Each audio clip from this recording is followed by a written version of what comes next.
اپنے حق کے لیے ہمیشہ لڑو، چاہے تمہارا مقابلہ وقت کے فرعون کے ساتھ ہی کیوں نہ ہو۔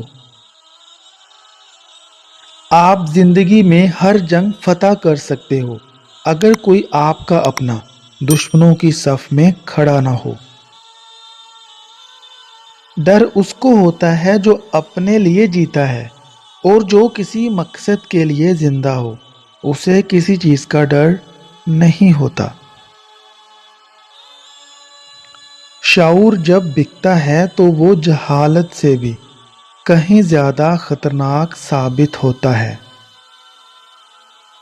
زبانوں کی پیروی نہ کریں، کیونکہ کوئی بھی آپ کو وہ کہانی نہیں سنائے گا جس میں وہ خود غدار ہو۔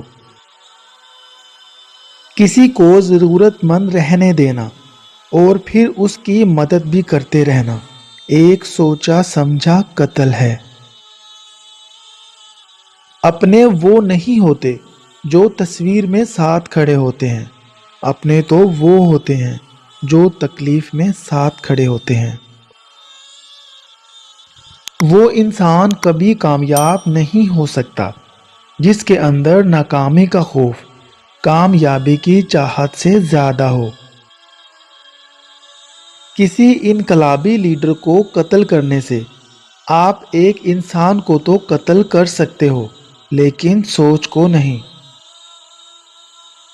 خاموشی ایک دلیل ہے جو دوسرے طریقوں سے دی جاتی ہے۔ آپ ایسی قوم کو کبھی نہیں جگا سکتے جو سوئے ہوئے ہونے کا ڈرامہ کر رہی ہے۔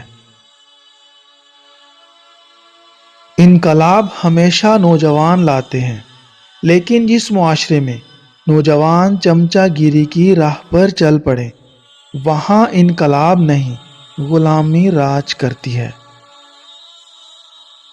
جس قوم کے نوجوان روحانیت کو چھوڑ کر مردہ دلی اور فحاشی کی زندگی گزارنے پر اتر جائیں، وہ قوم بغیر جنگ کے بھی ہار جاتی ہے۔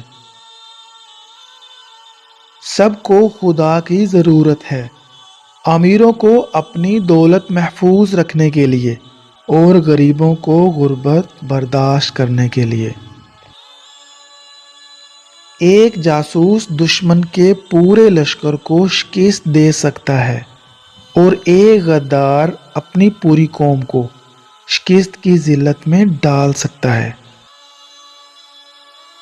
مر جاؤ مگر ضمیر کا سودا ہرگز مت کرنا، کیونکہ یہ تمہارا سودا نہیں، تمہاری نسلوں کا سودا ہے۔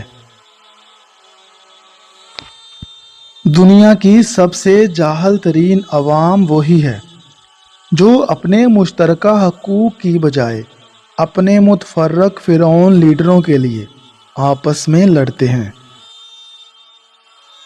کبھی بھی کسی دوسرے پر کیچڑ مت پھینکیں، اس سے دوسروں کے کپڑے خراب ہوں یا نہ ہوں مگر آپ کے ہاتھ ضرور خراب ہو جائیں گے۔ مردار ہے وہ معاشرہ جہاں مظلوم یہ نہ بتا سکے کہ ظالم کون ہے۔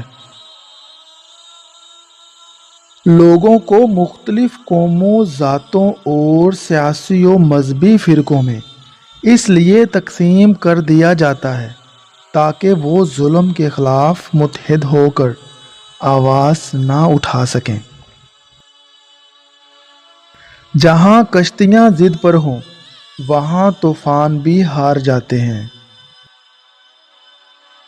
جب کوئی تلخ ہونے کی بجائے خاموش ہو جائے تو سمجھ لو اس نے زندگی کی بہت ساری حقیقتوں کو اپنے سامنے مرتے دیکھا ہے۔ کھڑے ہو کر مر جانا گھٹنوں کے بل جینے سے بہتر ہے۔ چھوٹے ذہنوں میں ہمیشہ خواہشیں اور بڑے ذہنوں میں ہمیشہ مقاصد ہوا کرتے ہیں۔ ہم میں سے زندہ صرف وہی لوگ رہیں گے جو لوگوں کے دلوں میں زندہ ہیں، اور دلوں میں زندہ رہنے والے لوگ آسانیاں اور محبتیں بانٹتے ہیں۔ ہر کسی سے امید رکھنا ہمیشہ اداسی کا سبب بنتا ہے۔ روشنی کی امید رکھو مگر امیدوں پر زندگی کبھی مت گزارو۔ جو انسان آپ کو دو کاموں سے روکے سمجھ لو وہ آپ کی جڑیں کاٹ رہا ہے اور آپ کا چھپا ہوا دشمن ہے۔ اچھا کام کرنے سے، حق بات کہنے سے